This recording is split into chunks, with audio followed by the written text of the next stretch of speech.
नमस्कार। खेती की दुनिया में ना एक ऐसी टेक्नोलॉजी की धूम मची है जो वादा करती है कि वो फसल की पैदावार और किसान की कमाई दोनों को सातवें आसमान पे पहुंचा देगी।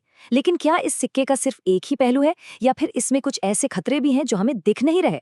चलिए आज इसी जीएम टेक्नोलॉजी की पूरी सच्चाई जानते हैं परत दर परत।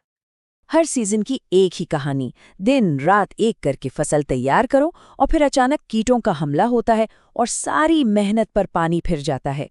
ये एक ऐसी लड़ाई है जिससे हम सब, हर किसान जूझता है कि नहीं? अब जरा सोचिए, कैसा हो अगर आपका बीज ही आपका सबसे बड़ा सिपाही बन जाए। एक ऐसा बीज जो कीटों से अपनी लड़ाई खुद ही लड़ ले। बस यही है जेनेटिकली मॉडिफाइड यानी जीएम टेक्नोलॉजी का सबसे बड़ा और क्रांतिकारी वादा। तो चलिए फटाफट देख लेते हैं कि आज हम क्या-क्या समझने वाले हैं। सबसे पहले जानेंगे कि ये जीएम आखिर है क्या, फिर देखेंगे इसके बड़े फायदे, उसके बाद इसके गंभीर खतरे, फिर ये भी जानेंगे कि पूरी दुनिया इस पर क्यों बटी हुई है और आखिर में भारत के लिए इसके क्या मायने हैं। तो सबसे पहले चलिए ये समझते हैं कि जब कोई जीएम बीज कहता है तो उसका असल मतलब क्या होता है। इसके पीछे के विज्ञान को एकदम आसान भाषा में समझते हैं। तो देखिए, जीएमओ का मतलब है एक ऐसा पौधा जिसके डीएनए के साथ वैज्ञानिकों ने थोड़ी छेड़छाड़ करके उसमें कोई नया गुण डाल दिया है। इसको आप ऐसे समझिए कि मानो किसी पौधे को एक सुपर पावर दे दी गई हो जो किसी दूसरे जीव से ली गई है। जैसे बीटी कॉटन में होता है ना, उसमें एक बैक्टीरिया का जीन डालते हैं जो उसे कीड़ों से लड़ने की जबरदस्त ताकत देता है। और अब तो एक नई टेक्नोलॉजी भी आ गई है जो और भी ज्यादा दिलचस्प है। देखिए, पुरानी जीएम तकनीक और नई जीन एडिटिंग में एक बहुत बड़ा फर्क है। पुरानी जीएम तकनीक को आप ऐसे मान लीजिए जैसे एक किताब में किसी दूसरी किताब का पूरा पन्ना ही चिपका दिया हो, जबकि नई जीन एडिटिंग वो उसी किताब में बिना कुछ बाहर से लाए सिर्फ एक कलम से किसी एक शब्द की गलती सुधारने जैसा है। और यकीन मानिए, ये छोटा सा फर्क ही आज पूरी दुनिया में बहस की सबसे बड़ी वजह बना हुआ है। अच्छा, अब आते हैं सबसे जरूरी बात पर, वो वादा जो हर किसान सुनना चाहता है, ज्यादा मुनाफा। देखते हैं कि क्या असल में इस टेक्नोलॉजी से किसानों को फायदा हुआ है या ये सिर्फ हवाई बातें हैं। कहीं दूर जाने की जरूरत नहीं, अपने पड़ोसी देश बांग्लादेश का उदाहरण लेते हैं।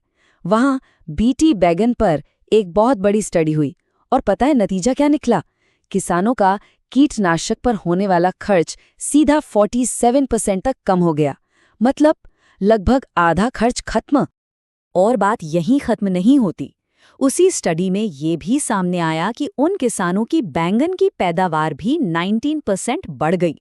यानी एक तीर से दो निशाने, लागत कम और उपज ज्यादा। और देखिए, ये फायदे सिर्फ कागज पर नहीं हैं। जब कीटनाशकों का छिड़काव कम होता है तो ये खेत में काम करने वाले के स्वास्थ्य के लिए कितना अच्छा है। और जब लागत घटती है और मुनाफा बढ़ता है तो किसान की जेब में ज्यादा पैसा आता है। यही तो हम सब चाहते हैं। लेकिन रुकिए, जैसा कहते हैं ना, हर सिक्के के दो पहलू होते हैं। इन चमकते फायदों के पीछे कुछ बहुत गंभीर चिंताएं भी छिपी हैं और उन्हें नजरअंदाज करना एक बहुत बड़ी भूल हो सकती है। चिंताएं कई तरह की हैं, जैसे क्या ये नए जीन हवा या पानी से फैलकर जंगली पौधों में जा सकते हैं? क्या होगा अगर कीड़े और खरपतवार समय के साथ इन फसलों के खिलाफ और भी ज्यादा मजबूत हो जाएं, जिन्हें सुपर पेस्ट या सुपरवीड कहा जाता है? और सबसे बड़ी चिंता, कहीं ऐसा तो नहीं कि कुछ बड़ी कंपनियां बीज के पूरे बाजार पर कब्जा कर लें और किसान पूरी तरह से उन पर निर्भर हो जाएं? और ये जो लड़ाई है ना, ये सिर्फ हमारे खेतों तक नहीं है, ये एक ग्लोबल लड़ाई बन चुकी है। पूरी दुनिया इस टेक्नोलॉजी को लेकर दो खेमों में बट गई है और हर देश अपने अपने नियम बना रहा है। अब जरा इस टेबल को देखिए, ये पूरी कहानी साफ कर देती है। एक तरफ अमेरिका है जो कहता है कि भाई हमें इस बात से मतलब नहीं कि पौधा कैसे बनाया गया, अगर आखिर में वो सुरक्षित है तो सब ठीक है। वहीं दूसरी तरफ यूरोप है जो कहता है कि नहीं, अगर आपने जेनेटिक इंजीनियरिंग का इस्तेमाल किया है तो उस पर सख्त नियम कानून लागू होंगे। इसी चक्कर में पूरी दुनिया के व्यापार में बड़ी उलझन पैदा हो गई है। और अब यही ग्लोबल लड़ाई हमारे दरवाजे पर दस्तक दे रही है। इसका सीधा असर हमारे व्यापार पर, हमारी सरकार की नीतियों पर और आखिर में हम सब पर पड़ने वाला है। ये कोई छोटी मोटी बात नहीं है। आप ये हेडलाइन देखिए, ये साफ बताती है कि भारत सरकार और अमेरिका के बीच इस मुद्दे को लेकर एक बड़ा टकराव चल रहा है। तो असल में झगड़ा किस बात का है? बात सीधी सी है। अमेरिका चाहता है कि भारत जानवरों के चारे के लिए यानी पशु आहार के लिए उससे जीएम सोयाबीन खरीदे, लेकिन भारत सरकार फिलहाल इसके लिए बिल्कुल तैयार नहीं है। ये एक ऐसा फैसला है जो भारत की खेती का भविष्य तय कर सकता है। तो देखिए, आने वाला कल किसी एक का पक्ष लेने का नहीं है, बल्कि सही जानकारी के साथ खड़े होने का है। जो किसान इस टेक्नोलॉजी के फायदे और नुकसान दोनों को गहराई से समझेगा, वही इस दौड़ में आगे निकलेगा। याद रखिए, आपकी जानकारी ही आपकी सबसे कीमती फसल है। और बस यही हमारा मकसद है।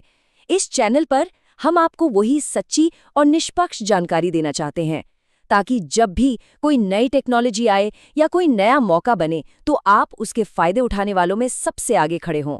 सीधी सी बात है, जो पहले समझेगा वही कमाएगा। तो अब आपकी बारी। हम जानना चाहते हैं कि आप क्या सोचते हैं। जीएम फसलों को लेकर आपके मन में क्या सवाल हैं? क्या कोई चिंता है या फिर कोई उम्मीद दिखती है? नीचे कमेंट्स में हमें ज़रूर बताइए। अगर आज की इस बातचीत से आपको कुछ भी नया सीखने को मिला हो तो इसे लाइक ज़रूर करें और दूसरे किसान भाइयों के साथ शेयर करना ना भूलें।